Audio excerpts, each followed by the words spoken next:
மன்னிப்போம், மறப்போம். தேவன் உங்களுக்கு மன்னித்தது போல நீங்களும் ஒருவருக்கொருவர் மன்னியுங்கள்.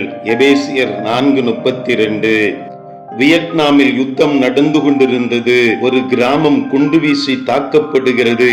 கிம் என்ற சிறுமியின் இரு சகோதரர்களும் அவள் கண்முன்னே குண்டுவீச்சில் உயிரிழந்து போய்விடுகிறார்கள். கிம் தப்பியோடிய போது அவளது உடை தீப்பற்றி எரிகிறது. அவளது பின்புறம் முழுவதும் தீக்காயம் ஏற்பட்டு விடுகிறது. வேதனை தாங்க முடியாமல் ராணுவ வீரனை நோக்கி ஓடி வருகிறாள். அந்த காட்சி பத்திரிகையாளர் ஒருவரால் படம் பிடிக்கப்பட்டு உலகம் முழுவதும் பத்திரிகைகளை வெளியானதை பார்த்திருக்கிறோமே. கிம் மருத்துவமனையில் சேர்க்கப்பட்டு இப்பொழுது நலம் பெறுகிறாள். பல ஆண்டுகள் கழித்த பின்பு ஒரு நற்செய்தி கூட்டத்திலே கிம் இயேசு கிறிஸ்துவை சொந்த இரட்சகராய் ஏற்றுக்கொண்டாள்.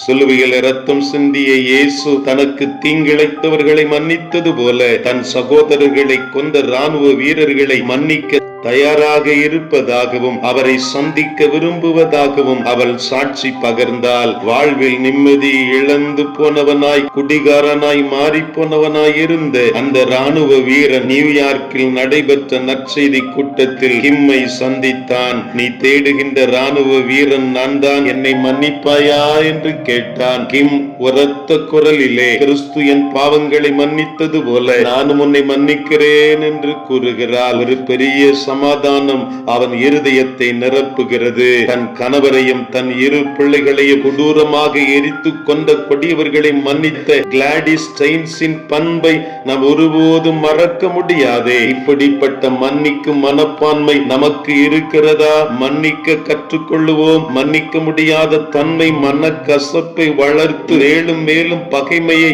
வளர்த்தெடுத்து விடுகிறது அல்லவா? பழிவாங்கும் உணர்ச்சியை தூண்டி தட்டி எழுப்பி விடுகிறதே. மன்னிக்கும் தன்மை நமக்குள் இருக்கிற பொழுது அது தேவ அன்பை வளர்த்தெடுக்க உதவி செய்கிறது. ஒருவரை ஒருவர் தாங்கி ஒருவர் பேரில் ஒருவருக்கு குறைவு உண்டானால் கிறிஸ்து உங்களுக்கு மன்னித்தது போல ஒருவரை ஒருவர் மன்னியுங்கள் என்று கொலோசியர் 3:13 எழுதப்பட்டு இருக்கிறது. இன்றைக்கு பெற்றோர் பிள்ளைகளை மன்னிப்பதில்லை, பிள்ளைகள் பெற்றோரை மன்னிப்பதில்லை, ஆசிரியர் மாணாக்கர்களை, மாணாக்கர்கள் ஆசிரியர்களை, இன்னும் நம்முடைய வாழ்க்கையில சந்திக்கிற பலரை மன்னிக்கிற இருதயம் நம்முடைய இருதயமாய் காணப்படவில்லை. மன்னிப்பை கொடுத்து மன்னிப்பை பெற்றுக் கொள்ளுவோம். மன்னிப்பின் மகத்துவத்தை அறிந்திருக்கிற நாம் மன்னிக்கிறவர்களாய் மாறுகிற பொழுது பரலோகத்தை சொந்தமாக்கிக் கொள்ள முடியுமே. அந்த நல்ல ஆண்டவர் இயேசுவின் மன்னிப்பின் மகத்துவத்தை உணர்ந்திருக்கிற நாம் ஆண்டவருடைய கரத்தில் நம்மை ஒப்புக் கொடுப்போமா? அவருடைய திருக்கரத்தில் நம்மை அர்ப்பணிப்போமா?